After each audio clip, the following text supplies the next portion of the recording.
7 personnalités de l'ANCARCI, Association nationale des courtiers d'assurance et de réassurance de Côte d'Ivoire, ont été élevées au grade de chevalier dans l'ordre du mérite national. Également dans cette édition, nous parlerons d'autonomisation de la gente féminine avec la sortie de la 3e promotion des étudiantes de l'école de leadership. Ça grogne dans le secteur portuaire et maritime avec la sortie de la FENADSI, entendez Fédération nationale des dockers de Côte d'Ivoire. Ils ne sont pas contents du fait de l'inapplication du décret relatif à l'amélioration de leur statut professionnel. Et ces détails, c'est dans un instant. Bienvenue à toutes et à tous. Nous ouvrons cette édition avec la décoration de 7 personnalités de l'ANCARCI, entendez Association nationale des courtiers d'assurance et de réassurance de Côte d'Ivoire. Leur mérite vient d'être reconnu par l'État ivoirien. Elles ont été élevées au grade de chevalier dans l'ordre du mérite national. À travers cette distinction, l'État ivoirien entend mettre un point d'honneur sur la valorisation de l'excellence, la probité et le professionnalisme. Suivons ce compte-rendu de Patrick Roux, Valentin Kra, commenté par Koné Nanorgo. Au nom du président de la République et en vertu des pouvoirs qui nous sont conférés, nous vous faisons chevalier de l'ordre national. 7 courtiers en assurance de l'ANCARCI, Association nationale des courtiers d'assurance et des réassurances de Côte d'Ivoire, ont été élevés au grade de chevalier dans l'ordre du mérite national de la République de Côte d'Ivoire. L'insigne de cette distinction leur a été remise par le parrain, le ministre de l'économie et des finances, Adama Coulibaly. C'était au cours d'une cérémonie initiée par l'ANCARCI ce vendredi 10 décembre 2021 à Abidjan pour rendre hommage à ses membres ayant impacté positivement le secteur des assurances en Côte d'Ivoire. La distinction des personnes ici présentes pour la qualité de leur travail est une démarche exemplaire dans un contexte où notre jeunesse a plus que jamais besoin de repères. Cela suppose que l'excellence soit une valeur cardinale. Selon Kanté Mamadou, président de l'ANCARCI, cette distinction offre l'opportunité de mettre en lumière les perspectives du secteur de courtage en assurance en plein essor sur les bords de la lagune ébriée. Arborant fièrement leur médaille, les différents chevaliers totalisant plus d'une vingtaine d'années dans le secteur des assurances en Côte d'Ivoire n'ont pas hésité à livrer les secrets de leur réussite tout en invitant la jeunesse ivoirienne à cultiver des qualités personnelles et des valeurs sociales. J'ai été très honoré il y a quelques mois d'apprendre que l'Association nationale des courtiers m'avait proposé pour cette décoration l'ordre national et j'en suis très fier et très honoré. La Côte d'Ivoire est devenue ma seconde patrie puisque il y a quelques années j'ai été naturalisé ivoirien par décret présidentiel, mais cette fois-ci effectivement c'est une reconnaissance de ma deuxième patrie pour un parcours et pour des valeurs que j'essaie de défendre au quotidien et j'en suis très fier et très honoré. Les valeurs, c'est le professionnalisme, essayer d'apporter dans nos équipes locales le sens de l'excellence et aussi de les aider à grandir, et au plan professionnel et au plan humain. La rigueur, le sens de responsabilité et la rigueur dans le travail. Je suis rigoureux avec moi-même et je suis rigoureux avec mes collaborateurs. Notons qu'en 2019, le secteur du courtage en assurance a mobilisé environ 142 milliards de francs de primes émises, soit 36% du chiffre d'affaires global du marché. Il en a perçu approximativement 21 milliards de commissions. En fin 2020, ce secteur d'activité employait plus de 2500 salariés pour 315 entreprises de courtage en assurance en Côte d'Ivoire. Nous l'annoncions en titre, l'année s'achève pour les étudiantes de la 3e promotion de l'école du leadership à travers leur sortie officielle. Certifiées ambassadeurs du genre des coopératives, ces étudiantes sont majoritairement des femmes capables de fédérer des activités génératrices de revenus. Leur sortie est une initiative de Fairtrade Africa, convaincue que le développement des pays africains passe inévitablement par la formation du capital humain, notamment celle des femmes. Les détails avec Zénab Dosso et Richard Akeke. Après une année de formation, navette entre foyer, maison et l'école de leadership féminin de Fairtrade Africa, elles sont capables de gérer des projets parce que leurs capacités ont été renforcées. Ces femmes issues de cette coopérative sont désormais des ambassadrices du genre de la 3e promotion, Nassene Batouré, du nom de la ministre en charge de la femme.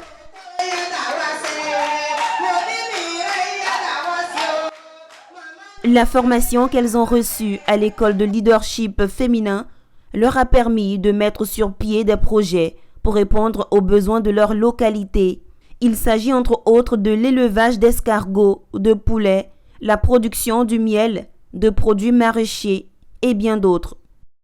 Nous avons choisi l'élevage de poulets africains qui sera implanté à Sokura.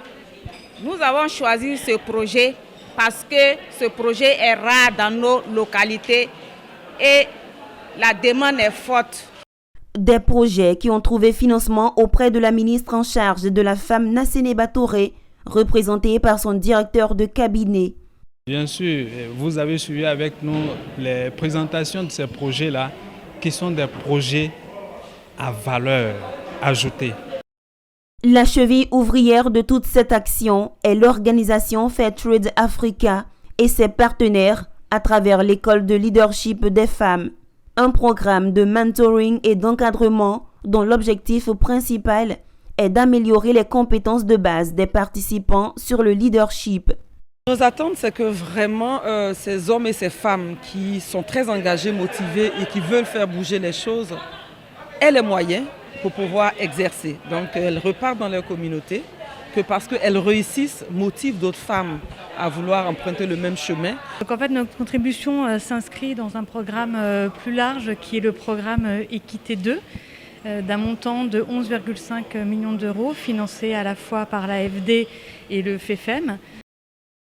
Il faut rappeler que Fairtrade Africa est un mouvement mondial qui s'attaque aux injustices du commerce conventionnel en aidant les petits exploitants agricoles et les travailleurs à obtenir de meilleures conditions commerciales.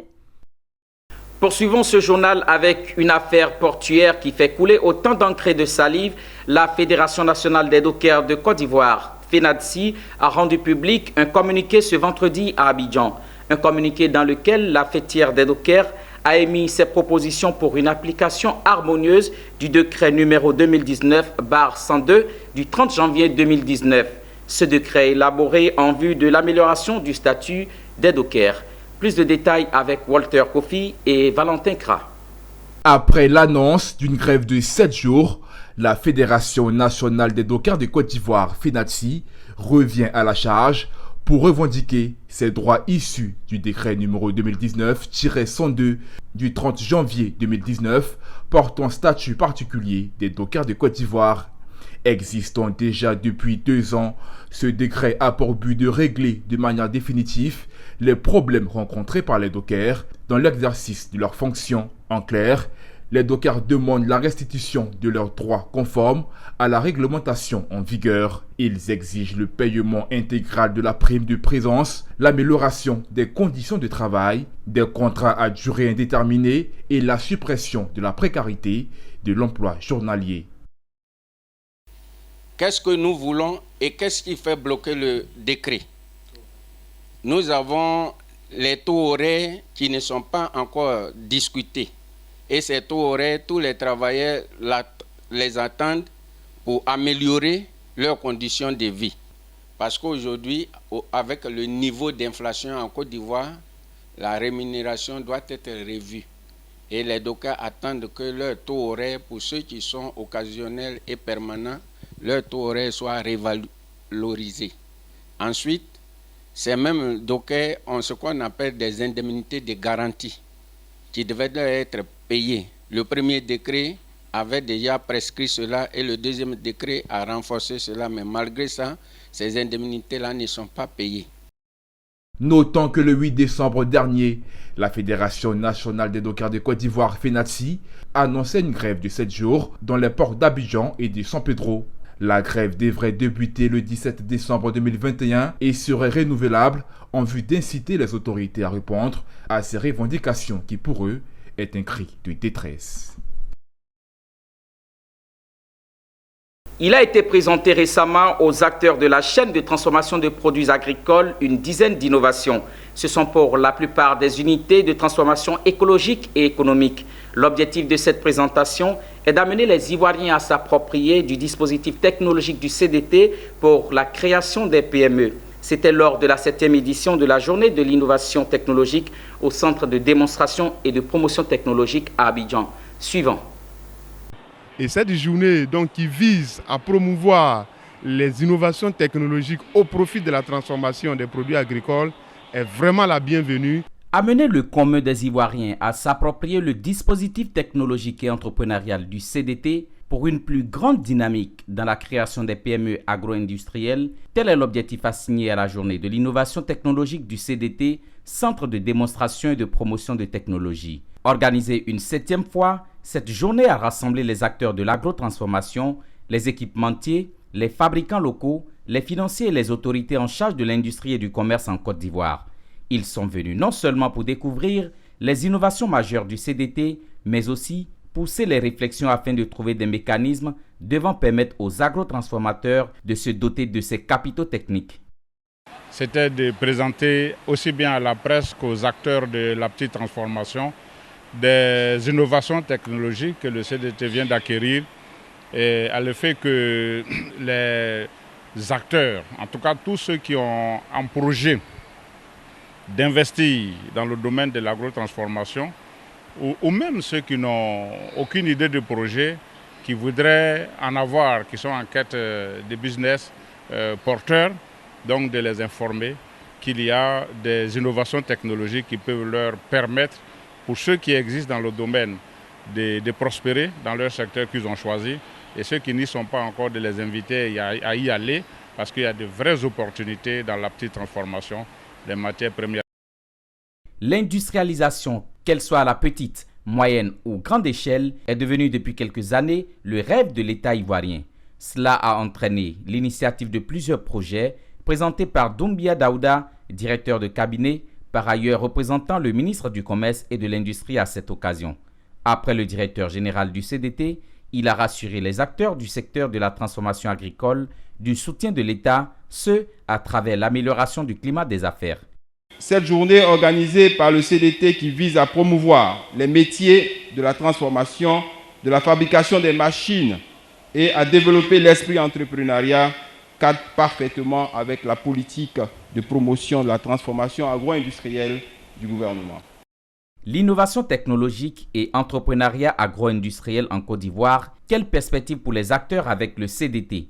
Ce thème a permis aux acteurs de réfléchir, après les visites des unités de transformation, d'aborder les différents problèmes du secteur. Rendons-nous à présent à Gbéléban, loin de la capitale abidjanaise, c'est dans le nord de la Côte d'Ivoire, où le conseil municipal était récemment à sa 4e et dernière session de l'année. Occasion pour adopter le budget 2022, un budget modeste, certes, mais à la mesure des ambitions de la commune. Fait marquant de cette rencontre, la cérémonie interethnique qui a suivi la session avec la participation du peuple Hatchan. Gbéléban, 900 km d'Abidjan au nord de la Côte d'Ivoire. Ce week-end, ils ont pris d'assaut la salle de réunion de la mairie de Gbéléban. La raison, ce jour se tient la 4e et dernière session du conseil municipal de la commune conformément à la loi. La rencontre a permis de faire l'examen et l'adoption du projet du budget primitif de l'exercice 2022 qui s'élève à 183 967 000 francs CFA constitués de dépenses et investissements. Occasion pour le premier magistrat Sita Ouattara de faire le bilan de son action. Il ressort que l'exercice est positif avec 90% de réalisation des projets. Cela a été possible grâce à l'implication personnelle du premier magistrat Sita Ouattara. Et à Gbéléban, les réalisations sont visibles. Entre autres, la construction du lycée moderne Adjana Bintou Sissé, l'extension du foncier rural avec un lotissement de 1800 lots, l'extension de l'école primaire de l'EPP2 et 2 écoles maternelles, la construction de l'abattoir de la gare routière avec un marché moderne et bien d'autres. Au titre de l'investissement, il a été adopté la construction de 20 logements sociaux à Gbéléban, la construction de la clôture du centre de santé de Gbanala la construction d'un bâtiment de 3 classes à l'école primaire de Gbanala, la construction de la clôture de l'école maternelle de l'EPP de Gbeleban et la construction d'un foyer municipal. Aux parents, merci. Merci pour tout. Autre temps fort, la rencontre de la chefferie traditionnelle ébriée du village Akwe Agban de Benjerville, conduite par le chef Adobiake Placide Guimari, qui a effectué le déplacement. Un brassage culturel entre le peuple Atchan et Malinké de la région de Kabadougou. Monsieur Bouti, non. Non. Nous répondons à l'appel du président de la République qui appelle à l'unité, qui appelle à la solidarité au sein du pays pour la Côte d'Ivoire nouvelle. Et c'est cet élan-là qui nous a amenés à venir ici. Nous avons trouvé un peuple malinké, c'est nous faut accueillant. C'est un honneur pour nous. Ce brassage malinké, ébrié, était brassage tant attendu. On ne s'attendait pas. Si nos man, nos ancêtres attendent aujourd'hui dans la tombe qu'à Gbeleban, il y a une équipe ébriée qui est venue rendre visite à la délégation, à la population de Gbeleban, de se paquet, comment sera leur joie. Cette politique de vivre ensemble, Madame le maire s'est appropriée et c'est l'acte qu'elle vient de poser. Merci, Madame le maire. Amen. Amen. Amen.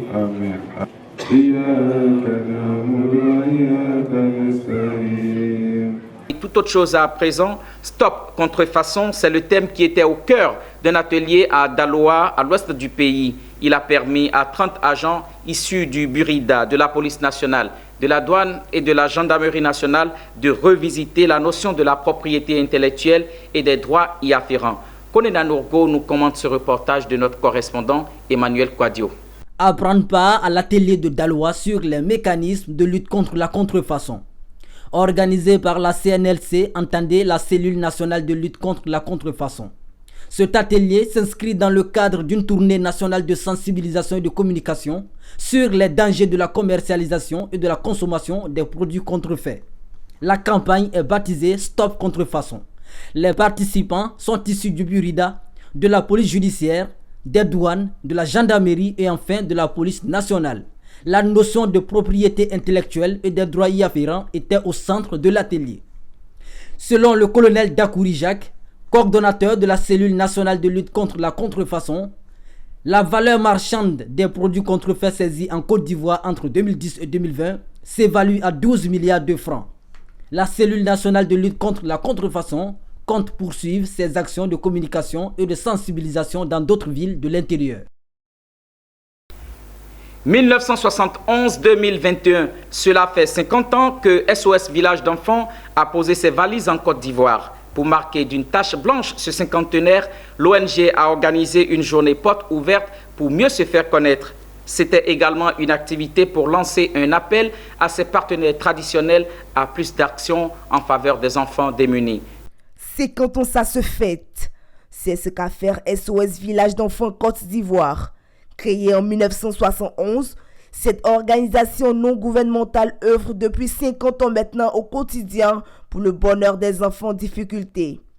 Pour ces 50 ans d'existence, SOS Village d'Enfants Côte d'Ivoire a organisé le vendredi 10 décembre 2021 une journée porte ouverte. Pour Oumarou Koala, directeur national de l'organisation, cette journée a pour objectif de non seulement faire mieux connaître l'ONG, mais aussi appeler ses partenaires traditionnels à plus d'actions pour le bien-être de ses enfants. Une occasion pour lui faire l'état des lieux de sa gestion. Parce que notre premier village à Bobo a été ouvert en 1971, donc 2021 consacre donc le cinquantenaire de SOS Village d'Enfants ici en République de Côte d'Ivoire. Alors tout ce parcours de 50 ans, alors aujourd'hui nous pouvons dire que nous avons pu faire beaucoup de choses. Premièrement, il faut dire que nous sommes passés de un village à 3 villages qui sont sur 3 sites différents. Nous avons le premier village d'Abobo, le second village d'Aboasso ouvert en 1983 et le dernier village de Yamoussoukro ouvert en 2014. Alors il faut dire que le poumon de ce que nous faisons, c'est à travers les villages parce que c'est à ce niveau-là que nous assurons ce qu'on appelle la prise en charge de remplacement ou prise en charge alternative. 50 ans, c'est aussi l'acquisition de 3 villages ouverts, dont chacun dispose des services sociaux de base qui sont fonctionnels tels qu'une école, un jardin et des services de santé, mais aussi l'insertion des enfants dans la vie active qui contribue au développement de la nation. Ici, c'est le stand du parrainage. À SOS, le parrainage, c'est, on va dire, un système de collecte de fonds qui permet à chacun de participer à l'œuvre que nous faisons. On a 2 types de parrainage. Le parrainage individuel, c'est-à-dire parrainer un enfant ou plusieurs enfants. Et ça coûte 60 000 francs l'année pour un enfant que vous parrainez. C'est payable 5 000 francs par mois. Le deuxième type de parrainage, c'est le parrainage institutionnel qui est véritablement dirigé vers les entreprises. Ce parrainage coûte 3 millions parce qu'en parrainant à 3 millions, vous parrainez un village, soit le village d'Abobo, le village de Yamoussoukro ou celui d'Aboasso. Il est payable 250 000 francs le mois. Le parrainage, c'est beaucoup plus d'amour. Parce que comme le dit notre slogan, au niveau du parrainage, votre générosité bâtit une vie. Menu de cette célébration, des activités sportives, des visites de stands et un dîner gala ont donné l'occasion à l'ensemble des participants et à la population de connaître de manière précise ce que SOS Village d'Enfants Côte d'Ivoire fait. Un moment de symbiose et une synergie entre elles, ses partenaires et les populations. C'est sur ce reportage de Charles Kouakou commenté par Diane Kablancan que se referme ce journal que j'ai eu l'honneur et le plaisir de vous présenter. On se retrouve dans les prochaines éditions.